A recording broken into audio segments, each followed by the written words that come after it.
பாத்ரீம் பத்னீம் இவ பிரியாம். திவ்யமான பாயசத்தை கனகமயமான பாத்திரத்தில் எடுத்துக்கொண்டு வரான். தசரத சக்கரவர்த்தி கிட்ட கொடுக்கிறான்.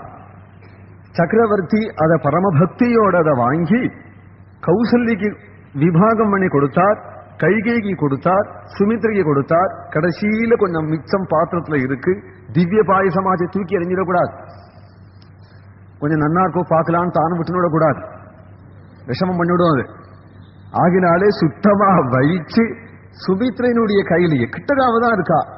கிட்டக இருக்கிறவளை விட்டுவிட்டு ஏன் கௌசல்யம் கூட கூடாது. எல்லாம் கிருஷ்ண பரமாத்மா செய்வார். இப்படி கையிலேயே கொடுத்தார். இப்படி கையிலேயே கொடுத்து சுமித்ரனுடைய கையிலேயே ரெண்டாவது கேட்டா கேள்வி அதான் கிட்ட இருந்தாலும் பதில் இருக்கு இல்லையா? இங்க சுமித்ரனுடைய கையிலேயே கொடுத்துட்டார். அது கூட அங்க விவாகம் பண்றது பற்றி இடம். ஒரு தினம் கொடுத்து ரெண்டாவது தினம் கொடுத்ததுனால அவளுக்கு 2 புத்திரனாக ஆவிர்பாவம். அப்போ அவளுக்கு ஜாக்கிரதையா இருக்கணுங்கிறதுக்காக தான் திவ்ய பாயச சம்பூர்ணம், திவ்யமான பாயசம் அப்படின்னு சொல்லியிருக்கா. யஜ்யம் பூர்த்தியாகி அவபிருத்த ஸ்நானமாகி மகர்ஷிகளுக்கெல்லாம் தட்சணை கொடுத்து எல்லாரையும் அனுப்பிச்சு விட்டார். விபண்டகரையும் அனுப்பிச்சு ஆயிடுது, ரிஷசங்கரையும் எல்லாரையும் அனுப்பிச்ச பிறகு தசரத சக்கரவர்த்தியும் அரண்மனையில வந்து சுப்ரீதனா இருக்கு. புத்திரபாகியம் இல்லைங்கிற ஒரே குறதா. உன்னுடைய ராணிகள்லாம் கர்ப்பவதி ஆயிட்டா, புத்திரோதயத்தை எதிர்பார்த்திருக்கிறார். இப்ப சொல்றார், இப்ப எப்படி இருந்தான், குறையொன்றுமில்லாத கோவிந்தனை போல இருந்தான் அப்படின்னு சொல்ற. திரிதிவே யதா ஹரிஹி சுரேந்திர சித்தர்ஷி கணாபி பூஜிதா. வைகுண்டபதி இந்திரனாலையும் மகர்ஷிகளாலையும் சித்தர்களாலையும் பூஜிக்கப்பட்ட வைகுண்டபதி எப்படி இருந்தானோ அது போல இருந்தான். அதுக்கு ஒரே ஒரு குறைதான் இருந்தது, அதை தீர்ந்து விடுத்தார். அப்போ அவாப்த சமஸ்த காமனா ஆயிட்டார், நித்திய திருப்தனாயிட்டார், சந்தோஷமா இருக்கிறார். யாகம் நடந்த 12வது மாசம் பகவானுடைய அவதாரம். ததஸ்சத்வாதசே மாசே சைத்ரே நவமிகே திதௌ நக்ஷத்ரே திதி தைவத்யே சோச்ச சம்ஸ்தேஷு பஞ்சசு கிரகேஷு கர்க்கடே லக்னே வாக்வதா விந்துநாசக प्रोद्यमाने जगन्नाथं सर्वलोक नमस्कृतौ कौसल्या जनयद्रामं सर्वलक्षण संयुतौ ततश्च द्वादशे मासे चैत्रे नवमिके तिथौ. போன சித்திர மாசம் யாக நடந்தது. இந்த சித்திர மாசம் பகவானுடைய ஆவிர்பாவம். சைத்திர மாசத்துல சுக்லபட்சம் நவமி புனர்வசு நட்சத்திரம். புராணத்தில் சொல்லியிருக்கு புதவாரம், அபிஜித் முகூர்த்தம். பகவான் அவதரிக்க போறான். சர்வலட்சண சம்யுதம் அப்படின்னு இங்க சொல்லியிருக்கிறார். திவ்ய லட்சண சம்யுதம் அப்படிங்கிற பாடமும் உண்டு. அந்த பாடத்தை பற்றி வியாக்கியாதார் சொல்றார், அபராகிருதமான லட்சணத்தோட தன்னுடைய சர்வஸ்வரூபத்தையும் காட்டி அருளினான் என்று. வால்மீகி வாக்கியம் போல வியாச வாக்கியம் பிரமாணம். பாத்மம் கௌர்மம் முதலிய புராணங்களிலே ராமாவதார சந்தர்ப்பத்திலே பகவான் சங்கச்சக்கர கதாதரனா நீலமேக சியாமலனா பீதாம்பரதாரியா சதுர்புஜனா தரிசனம் கொடுத்தான். கௌசல்ய குழந்தையா காட்சி தரணும்னு பிரார்த்திக்க உடனே சிசுவகா ஆயிட்டா. கர்ப்பவாசங்கிறது பகவானு கிடையாது. கர்ப்பவாசம் பண்ணி பிறக்க வேண்டிய அவசியமும் கிடையாது. ஏன்னா அப்ராகிருத திவ்ய மங்கள விக்கிரகத்துல தானே அவதாரம். மனுஷன் மாதிரி மனுஷன், அவ்வளவுதான். மனுஷன் இல்ல.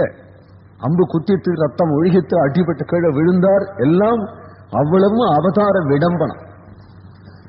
உண்மை எதுனால் மனுஷ்ய தேகாபியுதயம் விகாய திவ்யேன தேகாபியுதயேன யுக்தா என்று தாரை ஞான திருஷ்டியாலும் பார்த்து சொல்றாளே. மனுஷ தேகம் மாதிரி மனுஷ தேகனா அதுவும் தானே வேணும். நாடகம்னு சொன்னால் என்ன வேஷம் போட்டுக்கணுமோ அந்த வேஷம் போட்டுக்கணும் அப்படிங்கிறதுக்காகவே தவிர, ஆனால் அப்ராகிருத திவ்யமங்கல விக்கிரகம் தான் அப்படின்னு சொன்னால் ஆவிர்பாவம் தான், ஜனனம் கிடையாது. ஆவிர்பாவம் தான். அந்த ஆவிர்பவிச்சு தரிசனம் கொடுத்ததும் கௌசல்ய குழந்தை ஆகணும் என்று பிரார்த்திக்க உடனே பகவான் அந்த வைகுண்டபதி ரூபத்தை விட்டுட்டு அடுத்த க்ஷணம் ராம்லாலாவா ஆகி இருக்கிறானா.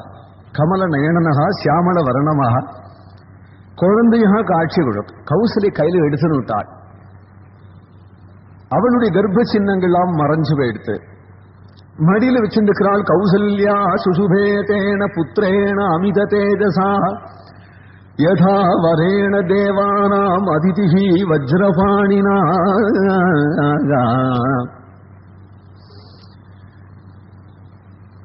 சாட்சாது தேவேந்திரன அதிதி பெற்றாலே அதுபோல லோகநாதனான தேவேந்திரனை பெற்றது போல லோகநாதனான ராமனை பெற்றிருக்கிறாள் கௌசல்யை. அதனால சோபிக்கிறாள். பொதுவாக ஸ்திரீகளுக்கு சோபை புத்திரனால. இவனை பெற்றவள் என்ன நோன்பு நோத்தாள்களோ அப்படின்னு சொல்லுவாளே ஒரு புத்திரனை பார்க்கும் பொழுது. அப்பேற்பட்ட ராமனை பெற்றதுனால கௌசல்யக்கு சோபேனாள். கௌசல்யா சுதுபேதேன இந்திரனை போலே அப்படிங்கிறது வேதசிய உபபிரம்மணார்த்தாய. ராமாயணம் வேதோபபிரம்மணமார்த்தனாலே இந்திரனை அடிக்கடி சொல்லுவா. கௌசல்ய பெற்ற பிள்ளை இந்திரன் மட்டிலும் இல்லை. அதிதி பெற்ற பிள்ளை இந்திரன் மட்டிலும் இல்லை. அதிதி பெற்ற பிள்ளை ஆதித்யம் சூரியனந்தா அமித தேஜசா. லோகத்தில் உள்ள அந்தகாரத்தெல்லாம் நீக்கக்கூடிய ஆதித்யன் எப்படி காலமே 6 மணி ஆச்சல தக தக தக தகன்னு புறப்பட்டுறார். சர்வ தர்ம சாட்சியா சர்வ கர்ம சாட்சியா போறார். அதுபோலே லோகத்துல அப்பேற்பட்ட ஒரு புத்திரனை பெற்றால் ராம திவாகரனை. ராம திவாகரனை பெற்றால் அதிதி போலே என்னார். அதுவும் சில சமயம் ராகுகிரஸ்தனா பேடுறதே என்று நினைச்சு அடுத்தபடி சொல்ற அதிதி பெற்ற பிள்ளை 3வது இன்னொரு பிள்ளை. அது யாருன்னா உபேந்திரன் வாமனாவதாரத்துல. வாமனாவதாரத்துல அதிதி எப்படி பகவானை பெற்றாலோ அதுபோல அதே அதிதியினுடைய அவதாரம் தான் கௌசல்யி. அதே கஷ்யபருடைய அவதாரம் தான் தசரதர்னு புராணாந்தரம். ஜென்ம ஜென்மமா பகவானே குழந்தை பிறக்கிறதுக்கு அவ என்னதான் தபசு பண்ணினாலோ சாட்சாத் பகவானே இப்பொழுது ஸ்ரீராமனாக பகவானை பெற்றால் சோபிக்கிறாள். பகவானே அம்சாம்சேன சதுர்தாகாத் என்று ஸ்ரீ சுகர் சொல்றார். ஆதிசேஷன் தான் லட்சுமணன். பாஞ்சஜன்யம் ஞானப்பிரதமான பாஞ்சஜன்யம் தான் பரதன். பகவானுடைய சுதர்சனம் தான் சத்ருகணன் அப்படிங்கிறது புராண விஷயம்தான். அது இருந்த போதிலும் கூட ஆனால் பகவத் ஸ்வரூபமே தான் இந்த 4 பேர் அப்படிங்கறத இங்க விஷ்ணோரம்சம் தான் வால்மீகி சொல்றார். கடைசியில தான் ஒரு அர்த்த ஸ்லோகம் சேஷோ லட்சுமண உச்சத்தின்னு ஒரு இடத்துல போய் சொல்றார். இங்க அவதார கட்டத்துல விஷ்ணுனுடைய அம்சம் தான் சொல்றார். விஷ்ணு தர்மம் அப்படிங்கிற புராணாந்தரத்துல சௌனக பகவான் வாசுதேவன் சங்கர்ஷன் பிரத்யுமன் அனிருத்தன் அப்படிங்கிற பகவான்ல சாட்சாத் வாசுதேவனார்க்குடைய பூர்ண பிரம்மமே ராமனாக அவதாரம் பண்ணியிருக்கார். சங்கர்ஷனே ஆதிசேஷனாக, பிரத்யுமன் அனிருத்தனே பரவசத்ருக்னனாக என்று அவதாரத்துல வேற சொல்றது. புஷ்யே ஜாதஸ்து பரதா மீனலக்னே பிரசன்னதீஹி சார்பே ஜாதௌஜ சௌமித்ரி குலீரே த்யுதிதே ரபஹூ. பின்னாடி நாகபாசத்துல பிரம்மாஸ்திரத்துல அடிபட்டு கடக்கும்போது கூட லட்சுமண சுவாமி தன்னை ஆதிசேஷாம்சமா நினைச்சென்றார்னு சொல்லாம விஷ்ணோர் அச்சிந்தியம் சம்பாகம் அப்படின்னு தான் நினைச்சென்றார் அப்படின்னு பின்னாடி கூட லட்சுமண சுவாமி சொல்றார். அப்ப பகவான் 4 ரூபத்துல தோன்றியிருக்கான் தான் அர்த்தம். அதுல பூர்ண பிரம்மமா இருக்கிறதுனால ஸ்ரீ ராமச்சந்திரன் இடத்துல மட்டும் தனியான சோபை. தத்துவத்தினாலேயோ அவதாரத்தினாலேயோ மட்டிலும் ஜனாகர்ஷணம் பண்ண முடியாது. குணம் வேணும் ஈஸ்வரனே ஆனாலும் கூட. அத்தகைய குணபூர்த்தி ராமாவதாரத்துல பிரதானமா தெரியறதுனாலே ஜனரஞ்சகனாவும் பகவான் இருக்கிறான் அப்படிங்கிறதுதான் காரணம். இங்க 4 குழந்தைகள் சோபிக்கிறார்கள். தசரதன் பரம சந்தோஷப்பட்டான். மறுநாள் புஷ்ய நட்சத்திரத்துல பரதன், ஆயில்லி நட்சத்திரத்துல லட்சுமணன் சத்ருகன் சுமித்ரையினுடைய புத்திரனாக 4 குழந்தைகளையும் பார்த்து தசரதன் சந்தோஷப்பட்டான். 12வது நாள் புண்ணியவாசனமாகி நாமகரணம் செய்கிறார். தங்க தொட்டில் இட்டு தொட்டில 4 குழந்தைகளையும் இட்டு சர்வ ஜனங்களும் வந்து பார்க்கும்படியாக எல்லா ஜனங்களுக்கும் வாரி வழங்குகிறான். தான தர்மங்கள்லாம் பண்ணுகிறான். வசிஷ்ட பகவான் வந்து குழந்தைகளுக்கு நாமகரணம் செய்கிறார். பரமப்பிரீதகா அப்படிங்கிறார். வசிஷ்டர் பரமப்பிரீதியோட மூத்த பிள்ளைக்கு ராமன்னு பேர் வச்சாரா. லட்சுமிவர்தனான அடுத்த பிள்ளைக்கு லட்சுமணன் பேர் வைக்கிறார். கைகேயினுடைய பிள்ளைக்கு பரதன் பேர் வச்சார். நித்திய சத்ருக்னான இந்த குழந்தைக்கு சத்ருக்னன் பேர் வச்சார். இந்த 4 குழந்தைகளையும் தாலாட்டினால் கௌசல்யாதி ராணிகள் ராமபிரான் அங்க நாளுருமேனியும் பொழுதுரனமாக வளர்கிறான். தாலாட்டினார். வால்மீகி பகவான் அவன் தாலாட்டில பாடல, ஆனால் குலசேகர ஆழ்வார் பாடுறார். மண்ணு புகழ் கோசேலன் மணிவயிறுவாய்த்தவனே தென்னிலங்கை கோல் மூடிகள் சிந்துவி தாய் செம்பொன் செகே கண்ணினல் மதில் பூடை சூழ் கணபுரத்தல் கருமணி ஏகே என்னுடைய இன்னமுதேகே இராகவனே தாலேலோ. குலசேகர ஆழ்வார் ஆழ்வார்களே ராமாவதார நிஷ்டர். அர்ச்சாவதாரங்கள்ல ஈடுபடுறதுதான் ஆழ்வார்களுடைய சுபாவம். விபவாவதார குணங்களே அர்ச்சாவதாரத்துல பாப்பா. அவர் கேரள ராஜா. குலசேகரன் கொல்லம்னு இப்ப சொல்றோமே, அந்த நாட்டில் தலைநகர் ராஜா. பிற்காலத்தில் தமிழ்நாட்டுக்கு வந்து விட்டார். ஸ்ரீரங்கமே குடியேறிவிட்டார். சஞ்சாரம் பண்ணிட்டு சில திவ்ய தேசங்கள் வந்திருக்கிறார். திருச்சித்திரகூடம், இப்பொழுது சிதம்பரம்னு அழைக்கிறோமே, திருச்சித்திரகூடத்துல வந்து சம்பூர்ண ராமாயணம் பாடுறார். எல்லாருக்கும் கோவிந்தராஜன் தெரியும். எல்லாருக்கும் அவர் ராமராஜனா பண்றார். அதை சம்பூர்ண ராமாயணம் பாடுறார். அதை விட்டு தள்ளுங்கோ. அந்த திருக்கண்ணபுரம் அப்படிங்கிற திவ்ய தேசத்துக்கு வரார். நல்ல வெளியா திவ்ய தேசத்து பெயரை மாத்தாம பாடுறார். ராமபுரம்னு மாத்தி இல்ல, திருக்கண்ணபுரம் அப்படின்னு பெயர். அந்த ஊர்ல அப்படி நுழையும் பொழுது கை காட்டில திருக்கண்ணபுரம் போட்டிருக்கேன். அதையே ஆழ்வார் படிச்சிருப்பார். ஆழ்வாருக்கு முன்னாடி இருந்த ஆழ்வார்லாம் திருக்கண்ணபுரம் தான் பாடியிருக்கா. அதனால இவருக்கும் அப்படித்தான் பாடி ஆகணும். உள்ள இருக்கிற பெருமாளுக்கு என்ன பெயர்னால் சௌரிராஜன் பெயர். அதுவும் இவருக்கு தெரியும். சௌரிராஜன் தான், கண்ணபுரம் தான். ஆனால் குலசேகர ஆழ்வார் பாடுறது ராகவனே தாலேலோ. இதுதான் ஏகாந்த பக்தின்னு பெயர், ஏகாந்த நிஷ்டேன்னு பெயர். ஆனால் இந்த ஆழ்வார் அங்கேருந்து வரதும் கோவில் சாத்திரமா ஆயிடுது. அடடா, சித்த முன்னாடி இருந்தா கொஞ்சம் திறந்து வச்சிருப்போமேன்னு 100 முரட்டு ஆழ்வார் உண்டு. சாத்தினா கூட திறந்துதான் தரிசனம் கொடுக்கணும்னு பெருமாளோட சண்டை போடுறவர், கேட்டா பெருமாளை திட்டிட்டு போயிடுறவர். இவர் சாது.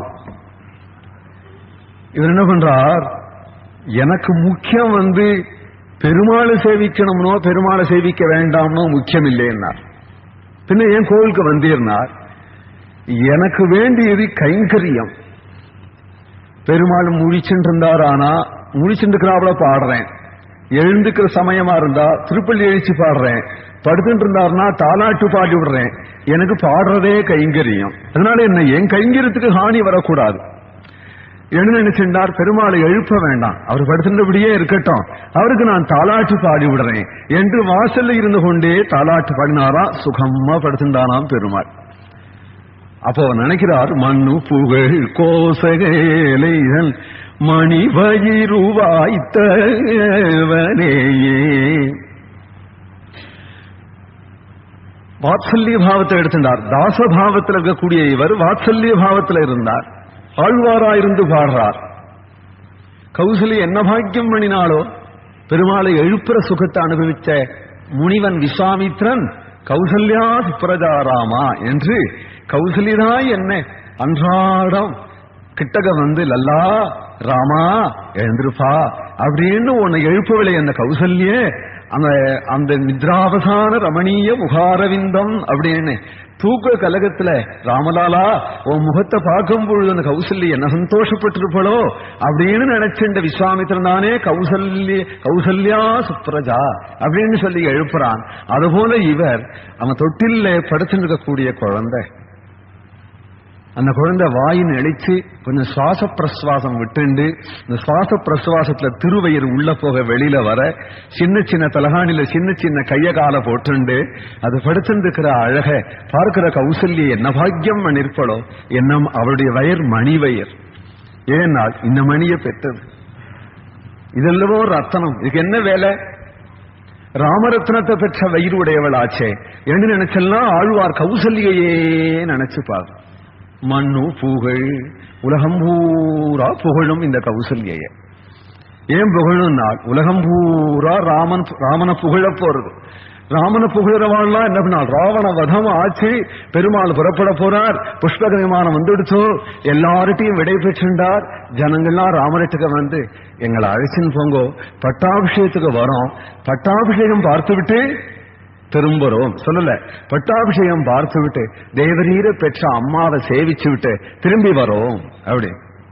மண்ணு புகழ் கோசேலைதன் உலகம் பூரா புகழக்கூடிய அப்பேற்பட்ட பாக்கியத்தை பெற்ற அந்த கௌசல்யை என்று ஆழ்வார் கண்ணால் செலவிட.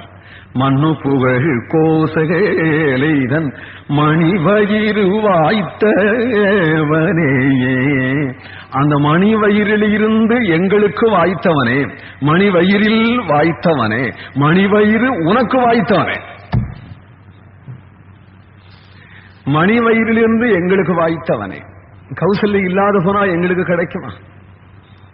பிராச்சீதிக்கு தேவகிங்கிறது போல கழுதிசை இல்லாத போனா சந்திரன் கிடைக்குமா? அதுபோல ராமச்சந்திரன் கிடைச்சது அவளால் அல்லவோ என்பதனாலே மணி வயிறு வாய்த்தவனே. நீ பிறக்கும்படியாக அந்த வாய்ப்பு அவளுக்கு இருந்ததே, கௌசல்யக்கு பாக்கியம் இல்லையா? மணி வயிறு வாய்த்தவனே. இதெல்லாம் போக உனக்கு அப்படி ஒரு அம்மா, நீ திணறி நிற்கும் பொழுது அம்மா கிட்ட சொல்லேண்டு எப்படி கிளம்புவேன்னு நினைக்கும் பொழுது உன்னை பெத்தவளா நின்று எம்பாலயசி தர்மந்தம் திருத்தியாக நியமேனஜ சவை ராகவ சார்தூலா தர்மஸ்வாம் அபிரக்ஷது. உனக்கு பெரியவிழா பேட்டாவும் அவதார புருஷனை பெற்ற தாயார் எப்படி இருப்பான்? அப்படி ஒரு மங்களாசாசனம் பண்ணும்படியான ஒரு தாய் உனக்கு அந்த சமயம் அந்த தாயாரா இருக்கணுமேன்னு கவலைப்பட்ட இல்லையா? அந்த தாயாரா இருந்தாளே. மணி வயிறு வாய்த்தவனே தென்னிலங்கை கோன்மூடிகள் சிந்துவித்தாய் செம்பொன் சேர். எப்படி திருக்கண்ணபுரத்தை மணிமாடமாக ஆக்கின்றானா எம்பெருமான். அந்த 10 தலை இருந்தது இல்லையா ராவணனுக்கு, அந்த 10 தலையை உதிர்த்தா அவனுக்கு என்ன லாபம்? 10 கிரீடத்தை உதிர்த்து அந்த முத்தெல்லாம் கொண்டு வந்து திருக்கண்ணபுரத்துல கோவில் கட்டின்றானா. ஏனால் அதுதான் வீர லட்சணம். சத்ருவனுடைய மகுடம் நம்முடைய கோவில்ல செவுத்துல இருக்கு, அப்படிங்கிறதுதான் வீர லட்சணம்ங்கிறான். அதனால தலையை தள்ளினான்னு சொல்லல, முடி மகுடத்தை தள்ளினான் அப்படிங்க. தென்னிலங்கை கோன் முடிகள் சிந்துவித்தாய். சிந்துவித்தது எதற்கு நாள்? செம்பொன் சேர். கண்டி நன்மா மதில் பூடை சூ. அப்பேற்பட்ட மதில் பூடை சூழ்வதாகிய கண்ணபுரத்தில், திருக்கண்ணபுரங்கிற இந்த திவ்ய தேசத்துல என்ன கண்டி நன்மா மதில் பூடை சூ கண்ணபுரத்தில் கருமணியே. பாருங்க, ஆரம்பம் கௌசல்ய வயத்துல பிறந்தவனேன்னு சொல்லிட்டு வந்த இந்த ஆழ்வார் இப்ப திடீர்னு வந்து என் கருமணியே என்று சொல்றார். நாம் பெத்தேங்கிறார், தாம் பெத்தேன்னு சொல்லிக்கிறார். முதல் வரி கௌசல்ய பெற்றான்னா மணிவயிறு வாய்த்தவனேன்னு சொன்னார் இல்லையா? தாம் பெத்தேங்கிறார். இப்போ நாள் ஒரு க்ஷணத்துல அந்த கௌசல்ய வேற ஒத்திங்கிறத மறந்து போய் திருக்கண்ணபுரத்து எம்பெருமானுடைய முக்த பாவத்துல மயங்கி அந்த குழந்தைய பெற்றது தான் தான் ஆயிட்டாராம். தாண்டான ஆழ்ச்சதும் என் கருமணியே தாலேலோ ராகவனே தாலேலோ ராகவனே தாலேலோ ஜானகீகாந்த ஸ்மரணம். ஹரே ராம ராம ராம ஹரே ஹரே ஹரே கிருஷ்ண கிருஷ்ண கிருஷ்ண ஹரே ஹரே ஹரே ராம ராம ராம ஹரே ஹரே ஹரே கிருஷ்ண கிருஷ்ண கிருஷ்ண ஹரே ஹரே